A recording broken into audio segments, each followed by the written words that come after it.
Good morning. So we were just talking about the fact that the subject of the day has changed because we have, it's fire season here, and we have a fire up in the mountains up by Running Springs, Big Bear, Lake Arrowhead area. And so our love and concern go to the people up there living in that area. But we can see the effects of that in the air that we're breathing. So right now we've got incredible heat, which is one of the things that's driving the fires. We have incredible heat, but then we also have the effects on our respiratory systems, and not just our lungs, but also our sinuses, our eyes, all of the mucous membranes being exposed to this extreme change in the energetic pattern of our environment. So the energetic pattern of the environment affecting the energetic pattern of our system. So we are going to, hi Teresa, hey, good morning. Or afternoon, or whatever it is with you. So we're going to look at that, formulating for a specific condition with a specific energetic pattern. And then along with that, what we're going to be doing is formulating with tinctures specifically rather than the teas. So we were talking about the allergy blend that we made a couple of weeks ago in a tea formula. Whenever we're formulating, there are benefits and there are drawbacks to any medium that we're using. When we're working with the tea, the benefit is that we've got water as the solvent. Water is abundant. Most people have access to pretty decent water, it's relatively safe and an innocuous medium for most bodies to take in, pretty much all bodies. Hey, hi, silly rabbit, 2 p.m. in Florida. Welcome. Is it really hot and miserable in Florida? Because it really is in California. What was I just saying? Water. Solvent. Water is a solvent. So teas, and then once you make a water extract, you have a short lifespan for that, right? Once you make your tea, it's only available for a little while. So tinctures is another form of medicine that many people use. The benefit of tinctures is that they are highly concentrated extracts. Now, backing up a little bit, let me kind of clarify terminology, because I think this is really important whenever we talk about tinctures. When we use the word tincture properly, what this means is an alcohol and water extract of herbs. We've used 2 different solvents, alcohol being a solvent that's able to extract non-water soluble, non-polar compounds from herbs, and water able to extract water soluble compounds from herbs. So by combining those together, we're able to get a pretty good solvent, varying the concentration of alcohol to water in each one. A good solvent for extraction of herbs into a medium that's concentrated. It's shelf stable because the alcohol also acts as a preservative. Still getting audio. I swear I don't know what it is with me and technology. I do see that the countdown is still going, but the thing is frozen. Anyway, I'm going to keep on talking, assuming that you can hear me, and we'll at least get the audio of the class. And I am so sorry for technology and its effects on you as it's taking its dislike of me out on me. A black screen. Are you able to hear, Teresa, with just a black screen? Is it like what happened last week? Last week it went black screen, but the audio was okay. Is that what's happening here? Anyway, so alcohol extraction is a really great way to make a concentrated, stable, yes, okay, great. Alrighty, well, I'm so sorry about the black screen. A way to make a concentrated herbal extract. It's shelf stable. You can throw it in your pocket, carry it around with you. It has a very long shelf life. You don't have to use it up in a couple of days. The downside is we are using alcohol, and some people can't tolerate alcohol. We do have other options in solvents. We can use glycerin as an extract, and we do as a solvent. We have some of the extracts that we have here. We have 15 of them that we're gonna kind of go through as options for a respiratory support formula. So we have some that are glycerin extracts, but most of them are alcohol, because glycerin really is limited in what it can extract, and so alcohol is the alcohol and water are the solvents here. So what is a downside also to using alcohol as a solvent with what we are trying to do right now? Because this is the tricky part of this. We have an energetic pattern of heat and dryness in our lungs. We have a hot, dry environment. We have fires. Fires make everything hot and dry. Particulate matter, everything's irritated. And we're going to make a tincture. Where's the limitation there? It's going to damage the moistening properties of the herbs. Yeah. If we choose any moistening herbs, if we choose our standard mucilaginous herbs, which would be what standard mucilaginous herbs might we go for with something like this? Marshmallow. I mean, marshmallow is always the one that comes to mind. Yes. Were you like trying to think of one that wasn't marshmallow? I have a jar in here to get more. I'm like, yes, marshmallow is the thing that allows many of us to get through summers, because it just holds moisture and it brings moisture into the body. It's fabulous for that. But in order to bring moisture into the body, it has to have moisture. It needs to have water. And so we can't use alcohol as a solvent for extraction of marshmallow root or any of the mucilaginous plants. Slippery elm is another one. Exactly, Teresa. Yes. So slippery elm, I mean, you see people make slippery elm tincture. You see people make marshmallow tincture, but they shouldn't. It's not good because the alcohol damages, just as you said, the alcohol damages the mucilaginous compounds and they're going to fall out of solution. Everything is black on the screen. I know, Marcus, it's like that. It's like last week at the very end, it just froze here. I'm seeing a very goofy picture of me on the screen is what I'm looking at with my eyes kind of halfway closed, as you know, you get caught in the middle of something. So I don't know, Marcos, it's technology. It doesn't like me, I'm sorry. But hopefully you can hear it. Question. Yes. What about mullein? Does So- mullein have that, a little bit of that moistening stuff that comes out? So excellent question. When we think of things that are moistening, we tend to think of the mucilaginous or the slimy ones, and slime is one type of starch, one type of polysaccharide, right? It's a long chain of sugars that's able to hold moisture, and because it's slimy, it's a really large molecular size, and it tends to deposit that on the throat, on the gastrointestinal tract, on all of the mucous membranes, right? And so it's very soothing and healing to that. There are other types of starches, though. There are other types of long chains of sugars that we'll see in plants. Most of them you have to be careful with the alcohol content, because alcohol is always going to damage polysaccharides. That's just true. Alcohol damages polysaccharides irrespective of where they come from. There are other ways around moistening, though, and that's where things like mullein come in. So mullein is moistening, but it's not mucilaginous, right? It's not slimy. When you drink mullein tea, it's able to hold moisture, but in a different way. Hey, Des, I'm with a mild cold right now, so I'm so sorry you've got a cold.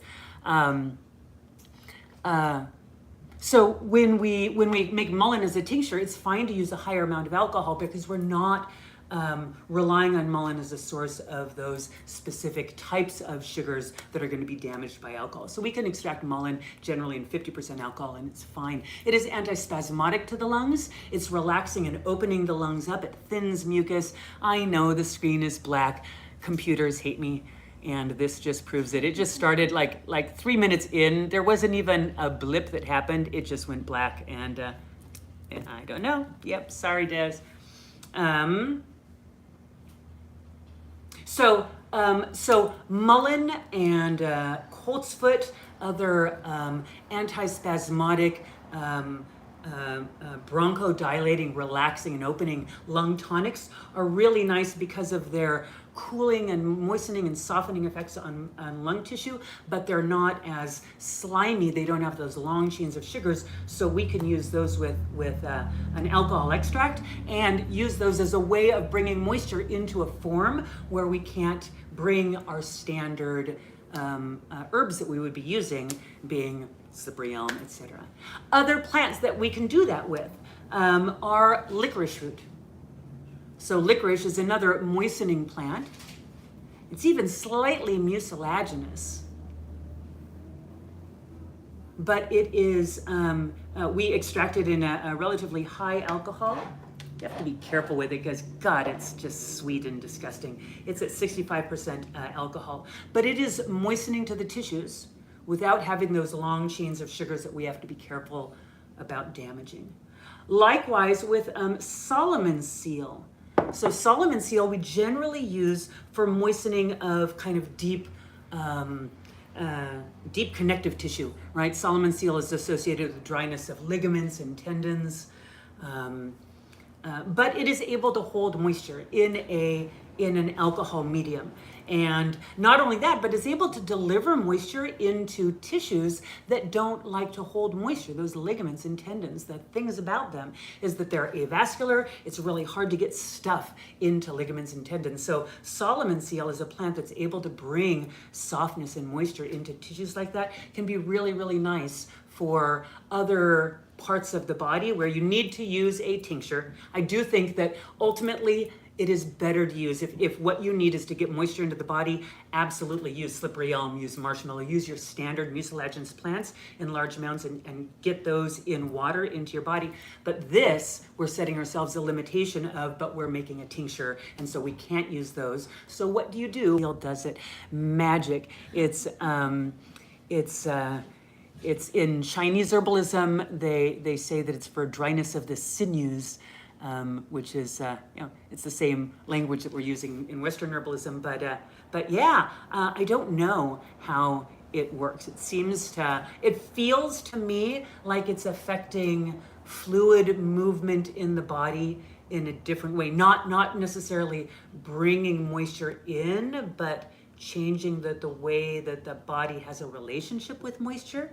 I'm not sure. It's Solomon's seal. It's the rhizome, the underground stem root, basically.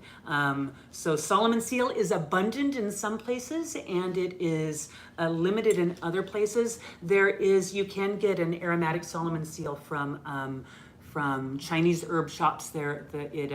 It's used quite often there, but Solomon's seal in the United States, some areas that it grows in, it's very limited. So you do want to be mindful of where you are. It doesn't grow here. It's a cooling moistening plant, and cooling moistening plants don't really grow in Southern California. But Teresa, you're in Georgia. I'll bet it grows there. Moistening plants. So we've got licorice, we've got Solomon's seal, we have what was the other? Mullein as a different way of bringing moisture in here. We can also use linden. So linden I have as a glycerite. So, okay, you all have to try this because it's so delicious. It's ridiculously tasty stuff. Can you tincture linden, or You can tincture linden, but because it has a lot of mucilage in it, you have to be careful with it and keep the alcohol content low. I do like to put some glycerin in when I extract it because it does have tannins and mucilage. Here. This is linden glycerite. I just want you guys to try it because it's so delicious. It tastes like honey. I grow a small patch, not zoned here. You trick it to grow here. Nice job. So, it's perfuming. Yeah, perfumey. Isn't it just Yeah, it's nice. delightful? And you can feel, so, Feel those tannins. yeah, right? So linden as a glycerite. So by adding a glycerite here, glycerites are also moistening. Glycerites, as adding a glycerite into your tincture is one of the ways that you can modify the energetic pattern of the tincture, is just by adding in one of your herbs as a moistening plant. Hi, Polly. And then if that plant is moistening, you're also getting the moistening quality of that plant. What's the glycerin to water ratio? I hardly ever make glycerites, so I always forget. So depends on if you're talking to Thomas or me or Edward Shook or whoever you're getting it from. I like a 3-to-1 extract. I use 3 parts glycerin to 1 part water. So 75% glycerin in a 1-to-5 ratio. That to me makes a nice viscosity. And the water content is low enough that I feel that it is shelf stable. I'm not wild about Thomas's use of, he does like 66-33, so 2/3 glycerin, 1/3 water, and that to me feels like too high an amount of water, especially for some plants. If you have a plant that it does have a lot of starches, that does have a lot of nutrients in it, something that is a medium for bacterial growth or fungal growth or whatever, like a burdock would be a great example of this. If you made burdock in a glycerite with 33% water, my concern would be, wow, that's a lot of food for something to grow on and a lot of water for something to grow on. So 75% to me feels good. The reason we use glycerin with this versus alcohol. So thank you, that's a very good question. The reason we use glycerin to extract a linden is because glycerin is not going to damage the slimy portion of linden the way that alcohol would.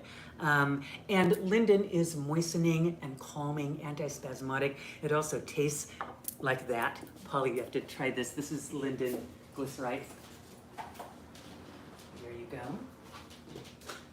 We do have to keep the total amount of the linden glycerite low. We still have to protect it from the alcohol, from everything else in the formula, but that's okay. So, so these are the qualities that we're looking for, right? Again, we're formulating for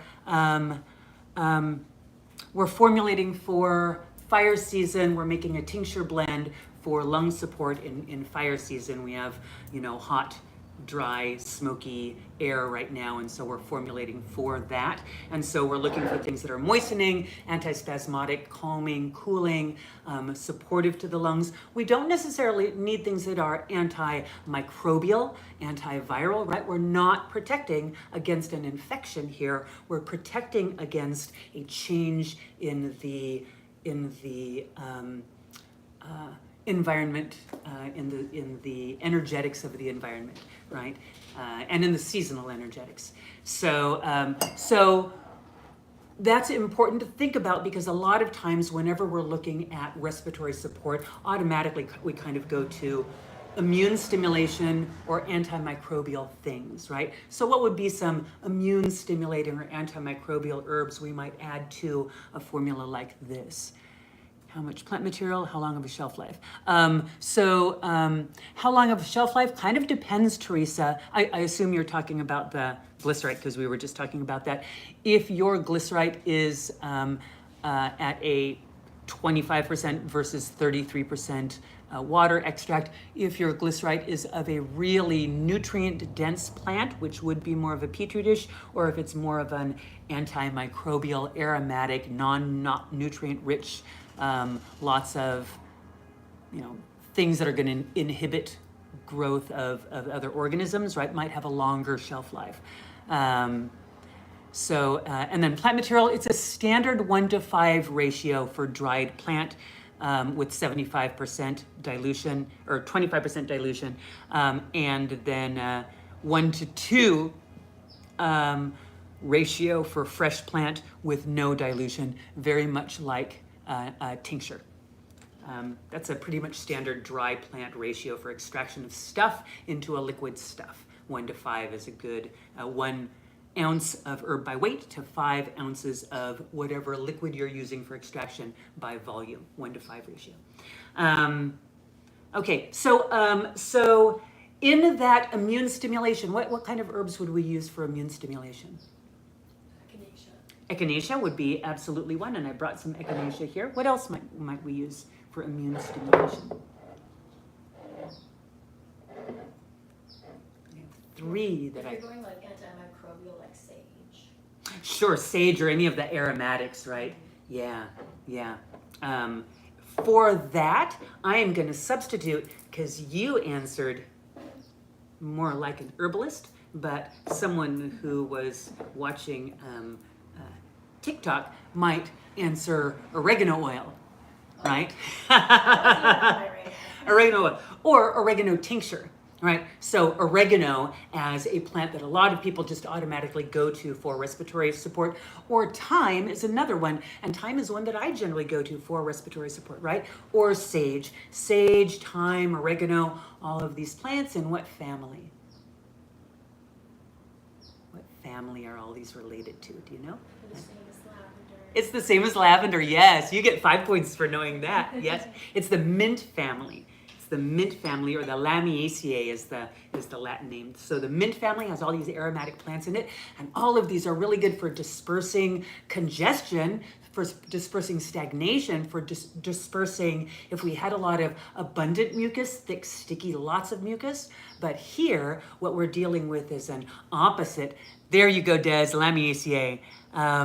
We're dealing with the opposite situation. We don't have an abundance of mucus that needs to be dispersed or gotten rid of. We don't have enough. We want to bring that up. So I wouldn't necessarily I definitely wouldn't use oregano oil. I wouldn't even use oregano tincture, because it is a very, very strong, it's not necessary here, nor would I use thyme or really any of those for this situation right here. And echinacea, Teresa brought up an excellent question. Is there a substitute for echinacea for those who have autoimmune disorders? There is some concern with echinacea being an immune stimulant.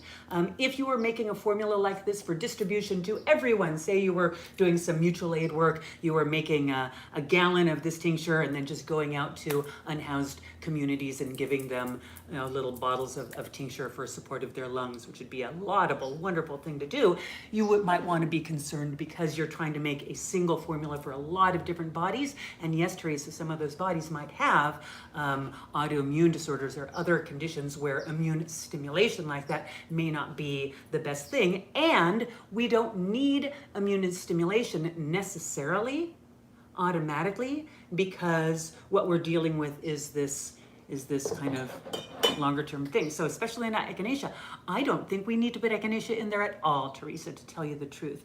Now, what we could do is we could throw some astragalus tincture in there. So we have astragalus that's tinctured at a low alcohol percentage. It's 30% to protect all of those polysaccharides. And astragalus is moistening, right? It's starchy and moistening, so it's an opportunity to bring a different kind of moisture into the body. And we have that deep immune system support. So here, Teresa, we're not looking at that immediate stimulating effect on the immune system that echinacea gives. We're looking at the immunomodulating, regulating, normalizing effect that astragalus would have.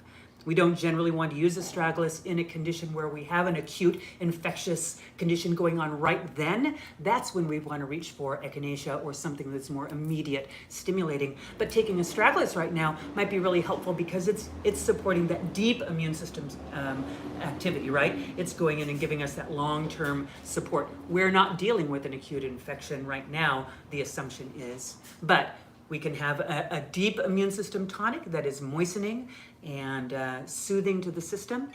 I think that's a lovely thing. And that's also going to help to lower that alcohol level down, the total alcohol content of the finished formula, because it's got a lower alcohol thing. So that, Teresa, is how we would get around the echinacea for autoimmune conditions. So we've got some moistening things, we've got some antispasmodic stuff, we've got some immune support. One other area that we want to look at, so I also brought over to discuss two herbs that we very commonly associate with respiratory support, and that would be Osha and elecampane. Osha and elecampane. Any immune modulating herb would work, yes, but yeah, absolutely. It's just that astragalus is also moistening, and it's also got some kidney support, and I really like astragalus, and I do want to lower that total alcohol percentage. So having that lower alcohol percentage is also a plus for me for choosing astragalus.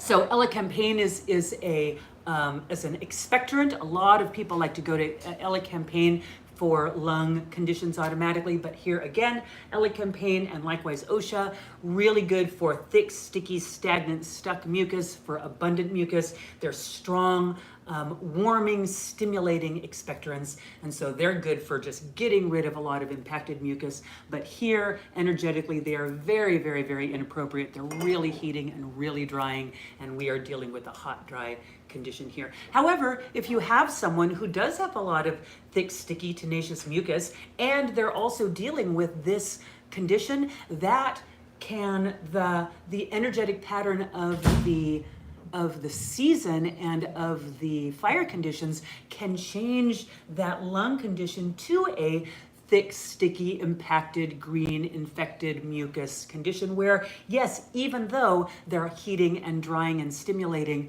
we would still want to use something like elecampane to get rid of all of that so we can get the thin, clear, healthy mucus coming in after that, right? So the energetics, just because something is heating and drying, doesn't mean that automatically it would be something that we wouldn't choose for today, right? So for those people, that would be good. What's the difference of those two? I'll give you some and you can try it if you want to. I know what OSHA tastes like. It's Okay, yes. super bitter. That's not only bitter, but very, very, very dispersive. Very, it just, boy. Like echinacea has the same. Yeah. I love the taste of OSHA. It's very resinous. It's really, it's like licking resin. But it's really spicy. It's very diffusive. It is in the same family as celery and carrots. It's in the Apiaceae family. So when you taste it, taste for that kind of celery-like flavor to it. You very often see that flavor in these plants. So OSHA, elecampane is good and gross at the same time. Absolutely, yes. OSHA is so yummy and warm. It really is beautiful. Of course, the concern with OSHA, this is a little bit of OSHA that I have. It's a fresh plant tincture that I got this is from Laura Des, from a friend who was harvesting OSHA from an area that was growing and that was going to be cleared. And so they were harvesting OSHA and giving it to people. But I don't sell OSHA root at all in our apothecary. I don't sell the tincture. I don't sell the dried plant. I don't sell it at all. This is what I have left of what I'm going to be using OSHA for pretty much for the rest of my life because I'm not going to be buying it anymore. So I've got about 8 ounces of OSHA tincture that is all the OSHA. So this is another reason to not choose OSHA. It is a plant that has a very limited range of distribution. It likes really high mountaintop ranges in the Colorado kind of area, and it does not grow outside of those areas, and those areas are decreasing in size, and OSHA is very popular.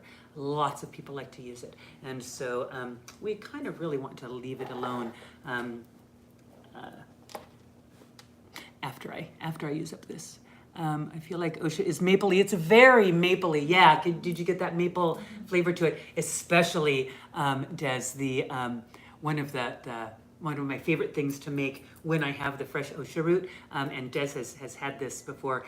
You can take the fresh root and you slice it into little thin discs, and then you simmer it in maple syrup for a couple of hours, and the maple syrup moves in. So think of that spicy flavor that you have in your mouth right now with the sweetness of maple syrup in it, and you're chewing on this soft little like caramely root that's mapley, and that flavor, it's so good. It's so wonderful, and it opens up your lungs, and it opens up your throat, it opens up everything. It's really good medicine. But we're not making that anymore because we're not using OSHA anymore after this. Other considerations, and then we will formulate. When we are dealing with a condition like this, We also want to consider the fact that our system is dealing with a lot of stuff right now. There's going to be a lot of irritation, a lot of inflammation, a lot of mucus, a lot of dead cells to contend with, a lot of dead immune cells, a lot of stuff. And so using something to improve detoxification pathways gently in the body is also going to be nice whenever you're dealing with something like this. And so 2 plants that are commonly used for that are burdock and dandelion root. Either one of those would be fine in this formula. I'm kind of loving burdock in this formula more than dandelion. Burdock is more moistening than dandelion. Dandelion would be more drying. Yeah, that's mostly it. Dandelion is just more drying, and dryness is kind of what we're going against And what did you say here. those are for, nutrient? These are for as alternatives, as things that are supporting the elimination of waste products in the body. So burdock is just gently nourishing and supporting the lymphatic system and the kidneys and the liver and the colon, all of those systems. So with that then, our formula, I do have one more thing that I think that we might throw in there, and that's fennel seed.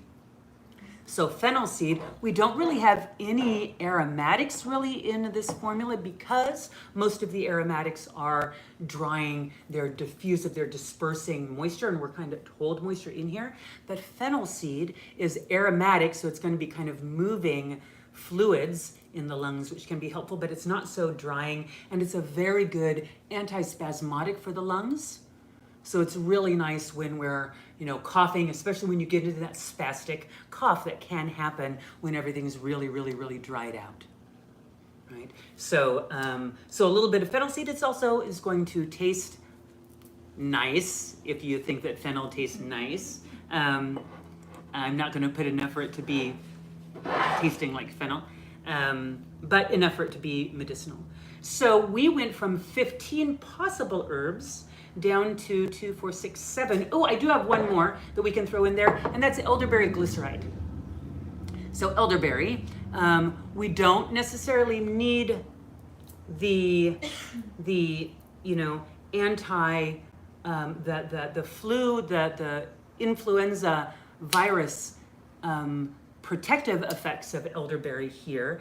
But elderberry is a really good anti-inflammatory. It's really, really rich in anthocyanins. It's deep, deep, deep purple. And so that shows you right away it is a great anti-inflammatory. And here we've got an inflammatory condition going on. We've got an inflammatory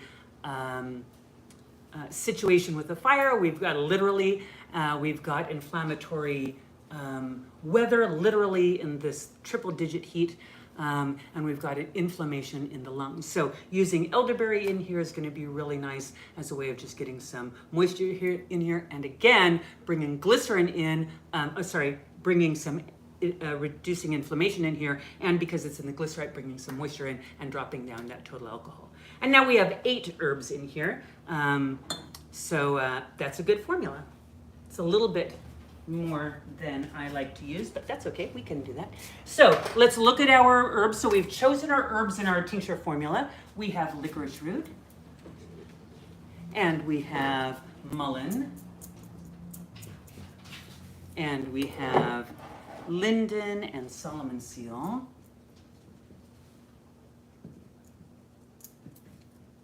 And then as we write them up here, we may want to modify this, and burdock and astragalus. In fact, I'm thinking right now I'm definitely going to want to reduce this. And then fennel and elderberry.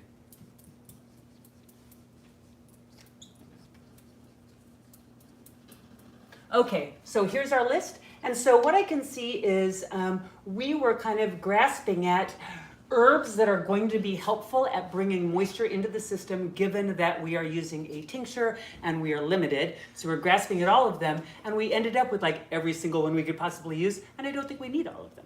right? So we can go through, and the more that we can reduce them, the more that we can have a higher volume of all of the other herbs, making our formula that much more effective. So I am thinking that we could go in and remove, we could remove Solomon seal. I love Solomon seal, and I love the idea of doing Solomon seal in here, but two things. Solomon seal is a 50% alcohol, so we've got a high alcohol amount that we'd have to modify for it to play nice with some of the other things. It doesn't really do anything else, like the astragalus is also giving us some immune support, the licorice is being a good anti-inflammatory, but the Solomon seal is just kind of moisture by itself. So I think if we remove that, we're down to 7, and I like 7 better. I like 7s and 5s in my tinctures for no specific reason other than they're just numbers that I like better. But that makes me happier, that formula. So now we can go in and do our parts, right? So now we're going to figure out our ratios. We have our list of herbs, and again, for those people who have a black screen, we have licorice, mullein, linden, burdock, astragalus, fennel, and elderberry as the herbs that are going to go into our lung support tincture. And so if we start in our formulation with the default equal parts of everything, right? 1 part licorice, 1 part mullein, we can immediately see, well, that's not going to work because that is just a lot of licorice in there, no problem. But this is our default start, is 1 part of everything. And then we can go in and say, well, we're definitely going to want to have more mullein. We're going to want to bring that up to at least 2. I would say 3. I'm going to start with 3 parts of mullein. And I'll keep that licorice down at 1 because we want, licorice is very sweet. It's cloyingly sweet. And so we want to keep it pretty low. And it's strong. We want to keep it pretty low in the mix. Linden, I love the idea of the linden in here, so I'm going to bring that up to 2, and that is a glycerite. Burdock, we're just using burdock for ancillary effects. We don't need it to be high in the mix. Astragalus, kind of the same thing. Fennel, the same thing. And elderberry, the same thing. So really, our primary herbs are the mullein and the licorice and the linden. Maybe the elderberry could go. Well, here, let's see how many parts we have. We have 3, 4, 5, 6, 7, 8, 9, 10. Okay, we have 10 parts now. And that makes the math easy. And easy math is a valuable thing. So I'm going to leave it there. Unless, is there anything that any of you see as something that you would want to have more of? We can tweak the math and still make it be. It is going to be pretty tasty, Des. Yes, it is going to be a pretty tasty formula, even with the fennel in it. Des, would you think? What do you think of that formula? Again, we've got 3 mullein, 2 linden, glycerite, 1 licorice tincture, 1 burdock tincture, 1 astragalus tincture, 1 fennel tincture, 1 elderberry glycerite. It's going to be very sweet, but it'll be tasty. I think that's a good formula. Is there a reason we chose linden glycerite over elderberry glycerite? Oh, we have the elderberry glycerite too. Yes. Yeah, no, we have both of them.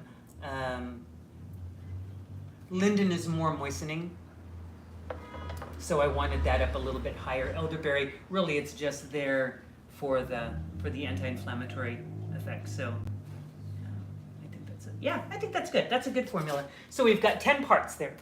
Great. So we are going to make what Des says. I always thought if you were using more of a tonic herb like astragalus, then you have to use a lot of it. Yeah. So, but we're using astragalus here not necessarily as that immune tonic. I mean, yeah, it has some of that. We were kind of using it as one of the herbs that is offering moisture in a different form, because what we're trying to do is get moisture into the system. So now, generally, astragalus is better as a water extract anyway, but we were presenting this as an opportunity to figure out how do you make a tincture when the herbs, when you're dealing with really dry conditions and you want to use water extracts and you can't use water extracts because you're making a tincture.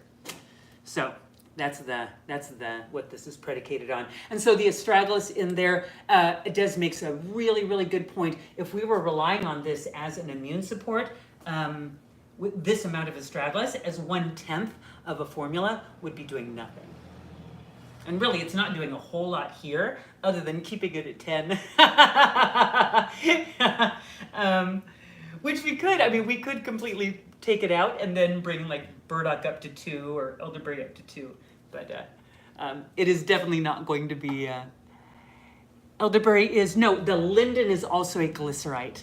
So the 2 glycerites that we have are the linden glycerite and the elderberry glycerite. And linden, we have 2 parts, so the total amount of parts that will be glycerite based would be 3 parts of a formula out of 10 parts. So that's a pretty good amount of glycerin that's going to significantly drop down the alcohol, and that is going to protect the mucilage in the linden from going out of suspension from all of the alcohol everywhere else. So then let's combine it together. We have 1, 2, let's make 90 mils of this formula. We'll make 120 mils of this formula. 120 milliliters of this formula is about 4 ounces, a little bit over 4 ounces. And I like to measure in milliliters when I'm doing these measurements because it's so much easier than using imperial, which is the ounces. It's just really, really horrible to use imperial for any of this. So we have 10 parts total. We have, our ratios are, again, 3 parts mullein, 2 parts linden glycerite, linden, 1 part licorice, 1 part each burdock, astragalus, fennel, and elderberry. That's a total of 10 parts of all of our herbs together.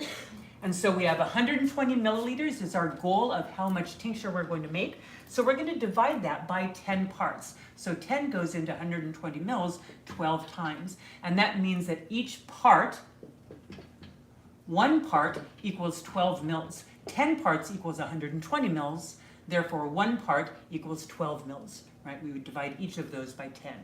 So then we can measure out licorice. We're going to need 12 milliliters of licorice. Now mullein, we have 3 parts, so 3 times 12 is 36 milliliters of mullein. How much linden are we going to use? 24 milliliters of linden. And how much of each of these? And 12 of each of these. And then you're always going to want to check your math because you might have gotten it wrong. So 36, 48, 48, 48, 58, 60, 60, 70, 80, 4, is that right? No, I think I was trying to jump too hard. 12, 36, that's 48.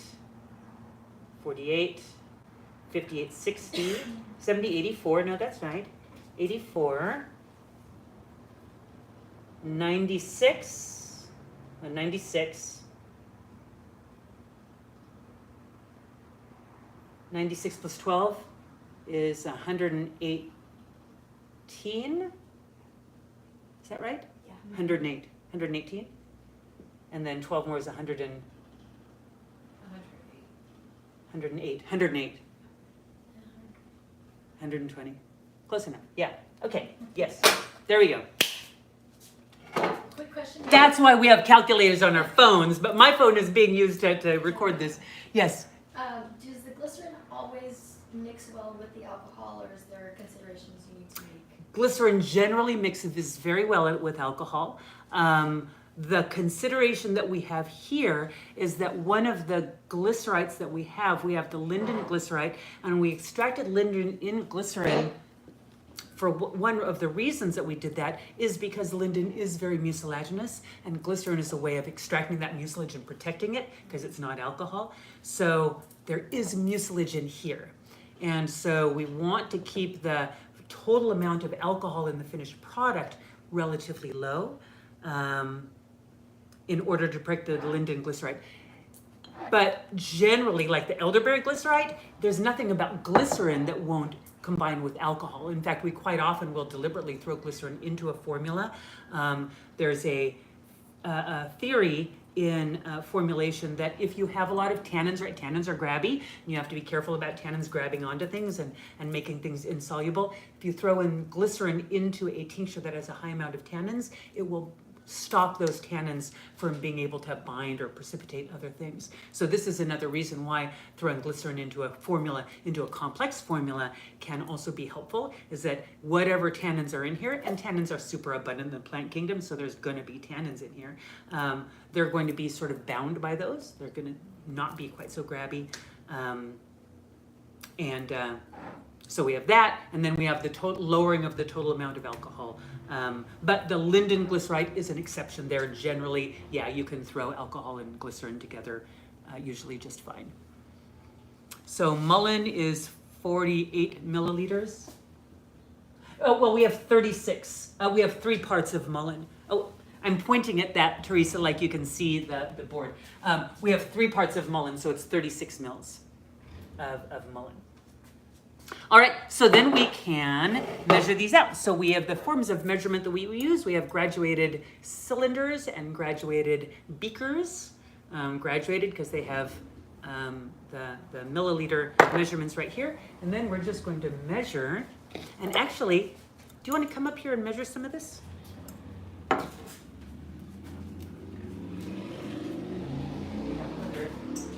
Here, you folks. Come here. Here, you guys do it. So these are the nice big ones. So there's, let's see, why don't you do mullein? You're gonna pour them all into here. So these are the herbs that we're using. When you are done, when you've measured an herb, put it over on the table here. Where are the ones we're using? Right here? These ones right here. Oh, we're not doing this one. Oh, yes, we're not doing this one. Let's see what it's right. All right, so anyone have any questions while they formulate? So these are all 12 right here in the finished product. I had a question. Yes. Would this be useful for those suffering like with asthma, or is this more just focused on like? So it might be helpful for someone with asthma if that person with asthma had a lot of dryness and irritation in their lungs. If they had a lot of mucus in there, which quite often accompanies asthma, it would not be as effective. So we're very specifically formulating for this situation, and asthma can be quite different. In fact, I don't even need this up here because they can't see. Here, I can just move all of this around. I was so pleased with the phone. The phone seemed to be working really well for the classes for a long time when the computers stopped. I can do it. Thank you. Yes. Thanks for the vote of confidence. Gosh. One day, just as But weird. I mean, it just happens all the time. Isn't it weird that it happens all the time? I mean, I'm the same. I'm technologically challenged for sure.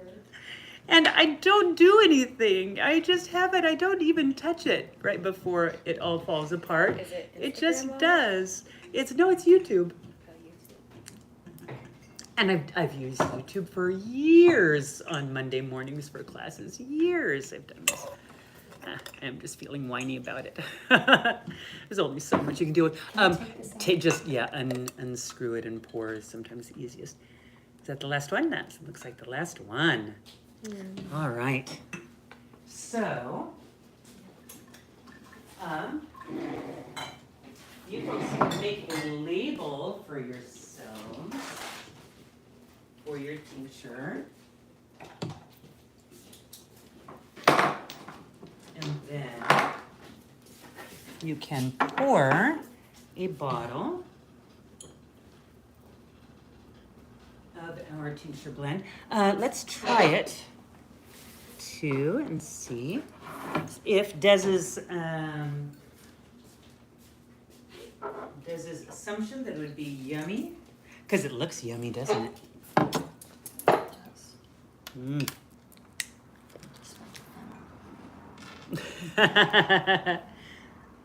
Well, fennel and licorice taste similar to me. They do. Okay, yeah. So it is definitely fennel, licorice forward, but it doesn't taste bad, and it is. Oh, it's nice. That's nice. Speaking of breathing stuff, is ma huang still not allowed to be purchased by regular folks in the US? I thought I heard that it was allowed now, but not sure. I don't know. I hadn't heard that it was allowed now. I had heard that, yes, it was just licensed acupuncturists were the only ones that were able to source it. That there's the, other ephedras, the ephedra viridis and nevadiensis and, the more local ones, but the ephedra sinica, which is the ma huang, was not. Which is a shame because ma huang was an herb that was widely used from Chinese herbalism as a respiratory bronchodilator. Very effective, so effective. But the constituents, it contains a compound called pseudoephedrine. Pseudoephedrine is the chemical name that came to be known as Sudafed. And pseudoephedrine, you can, in a lab, very easily change into methamphetamines. And so people would buy ma huang, would buy Sudafed off of the drugstore shelves and take them home and in their little meth labs at home make methamphetamines from it. So Teresa, the dosage for this would be small amounts, a couple of mils. I'm going to be using this for the next week or so. I'm going to be using it 2 or 3 times a day, just giving lung support because we do have such nasty air out there right now. Now, if I was closer to the fire, I would take it in a much larger amount. We're down pretty low altitude and the fire is at pretty high altitude and most of the smoke is really going into the desert area. I thought it was allowed because of the concentrated ephedra supplements that were stacked with caffeine and causing heart problems. Well, all of it was outlawed because of the presence of the pseudoephedrine in it. And yes, they would make the ECA stacks, the ephedra, caffeine, and aspirin, ECA. ECA stacks were used to increase metabolism, increase fat burning. And they would just jack people up because ephedra is a really strong stimulant and caffeine is a strong stimulant. Boy, people were using those stacks so much in the 90s. And yeah, they were totally causing heart problems and severe dehydration and all of that. But it was also the home meth labs. The local ones do not seem to have the same effect. They do have a beneficial effect on respiration, and they are sometimes used, in my understanding, by like indigenous people of the desert regions where they grow. But they do not have any pseudoephedrine, and that's why they don't work. Some people will say, well, they don't work like ma huang at all. They absolutely do not do that. I think that focuses a little too much on the single chemistry of pseudoephedrine being the only therapeutic agent in ma huang, and I don't think that's necessarily true, right?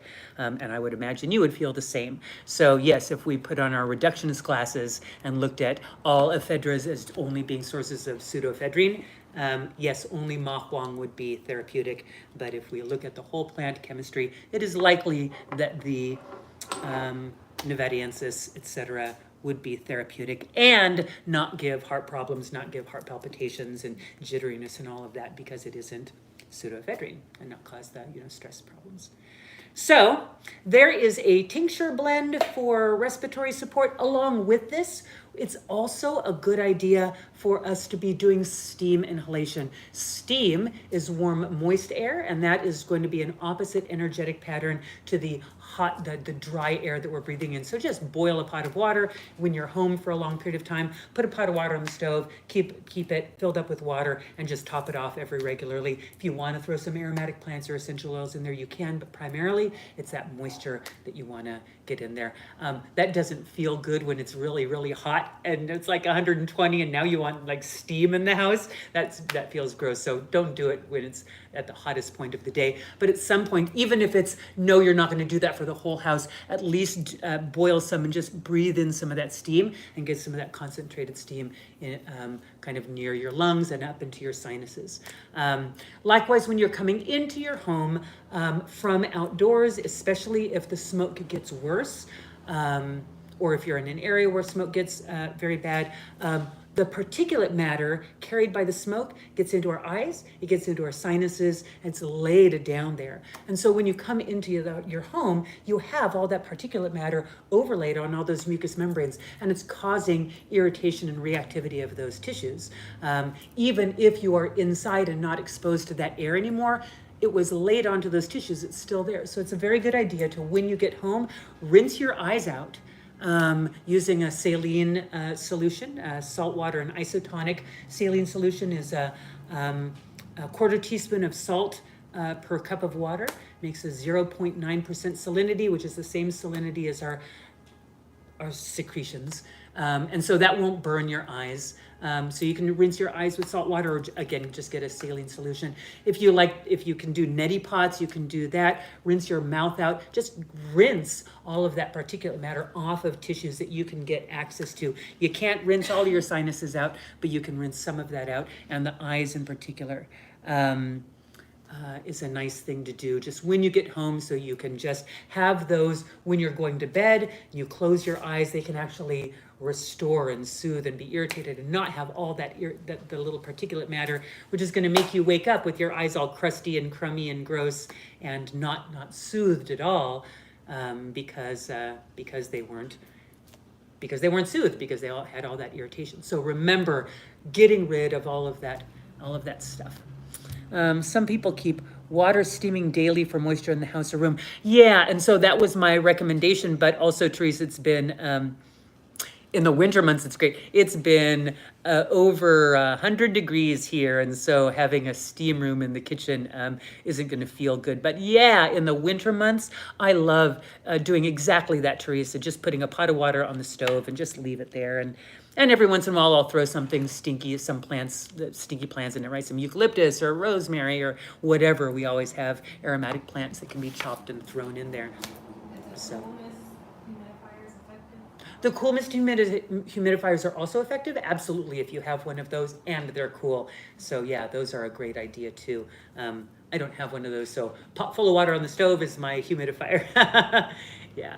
How much did you say we take of this? So this, you're going to play around with the dosage.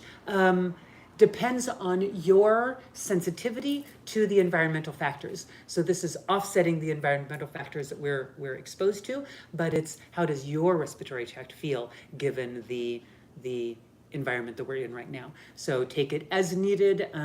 Right now, I'm going to do it maybe 3 to 4 times a day, a couple of droppers. But if it gets worse, or if I feel more kind of reactivity to this, if your lungs or your sinuses are really sensitive, you're going to be more reactive to it. You might want to take more, right? Mine are pretty solid. I have pretty solid lungs and sinuses. That's not where my weakness is, and that's not usually where things hit me, but it is for other people. So these are things you want to take into account when considering dosing.